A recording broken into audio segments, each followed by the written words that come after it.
So Olaf, I think you'd agree the demand for IoT has kind of always been there, right? The market wasn't perhaps mature enough, and it's still maturing. I think when it comes to IoT, there is perhaps a path and a journey that a container line has to take, right? You don't dive in, both feet. You have to become familiar with the technology, figure out, how it enhances your operations, and in your case, having reefer tracking for over 4 years, I think helped pave the way for dry container. Of course, the benefit of where we are today is that the technology has also advanced. You're ripe for the implementation of dry container tracking, would you say? Yeah, I agree. I mean, when we started to do this in 2018, we had a couple of things that we wanted to achieve on the reefers. They had to do with cargo care and taking care of what's happening with the box before and after the vessel, etc. And we've been on a steep learning curve ever since.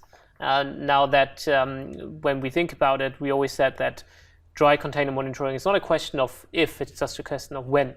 Now, it took us a couple of years, but eventually we got to the point where technology was maturing sufficiently, which you described, to a point where it's both possible to do it on a large scale with up to, for our case, 1.6 million containers. And at the same time, you get a lifetime out of the device for a price that allows you to do that on that scale. Now, with everything we've been seeing happening in the market in the last 2 years or so, there's clearly also a point where this data will come in very handy to solve challenges that we and our customers face every day.